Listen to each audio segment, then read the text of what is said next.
मु निश्चित भाव में आईन को स्वागत करुच्ची। मु संख्यालघु समाज को अनुरोध करुच्ची आपण माने बुझंतु, चिंता करंतु। आमर मस्जिद मजार दरगाह खानका सबू पूरा ठीक ठाक, से कौन छेड़खानी नहीं। देखो वक्फ सुधार आईन 2025 जो भारत सरकार आनी सेटा को लोकसभा, राज्यसभा एवं राष्ट्रपति ताकू दस्तखत करिकी सेटा कार्यकारी होबाकू जाउची। ये आईन को नहीं कि किसी मुष्टिमय शक्ति जो समग्र भारत वर्ष रे गोटे विभ्रांत सृष्टि करचंती, आईन श्रृंखला परिस्थिति खराब करचंती। मु आज आपणक माध्यम रे स्पष्ट भाव रे कहि दउची, ये जो आईन अच्छी एथिरे मस्जिद मजार दरगाह खानका कब्रिस्तान तार जहाँ अस्मिता थिला, तार जो अस्तित्व थिला, तार जो कमिटी थिला, सेतिरे कौनसी परिवर्तन नहीं। सेतिरे कई जने अन्य धर्मर लोक सेतिरे सामिल हेबे नहीं। वक्फ बोर्ड माध्यम रे जो माने मुष्टिमय गोटे शक्ति, मुष्टिमय लोक माने जो हजार हजार कोटी कोटी एकर जमी को हड़प करी खाउतिले, सेमाने प्रताड़ित होइचंती। सेमाने एबे माने पूरा भारत वर्ष गोटे विभ्रांत सृष्टि करचंती। मु आज आपणक माध्यम रे स्पष्ट भाव रे कहूची, वक्फ आईन सेतिरे कौनसी धार्मिक अनुष्ठान रे कौनसी प्रभाव पड़िबो नहीं।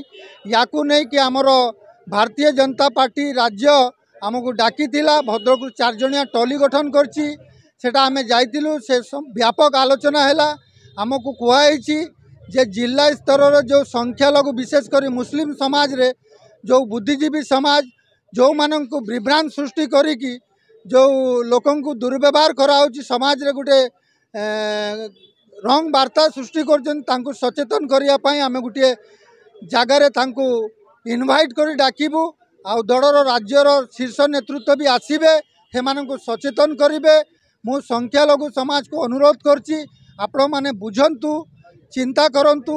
आमर मस्जिद मजार दरगाह खानका सबू पूरा ठीक ठाक, से कौन छेड़खानी नहीं। आपण माने एथिरे प्रभावित हेबे नहीं। आपण माने सचेतन हुंतु, जानतु, जानिबार समस्त अधिकार अच्छी। आमे कहा कथारे राजनीति रे प्रभावित हबा नहीं, एटा मु आपण माननकु जरिया रे अनुरोध करिबो। वाकफ होची जोटा ईश्वरंक नारे जे दान करिसेंती, तांकर गोटे उद्देश्यमूलक भाव रे दान करिसेंती। किए मस्जिद नारे दान करिछि, किए मजार नारे दान करिछि, किए खानका नारे दान करिछि, किए कब्रस्तान नारे दान करिछि। तार उद्देश्य किए शिक्षा किंबा विधवा को सहायता देवाई दान करिछि। सेही संपत्तिर सेही व्यवहार करने ये हूँ वक्फ बोर्ड। सेटा विगत दिन में तार दुर्व्यवहार होता। ये आईन बल रे आगामी दिन में यार उचित कार्यकारी हम। से संपत्तिर दुर्व्यवहार हम ना। मुष्टिमय शक्ति जो मारिकी खाऊला खाई पारे ना।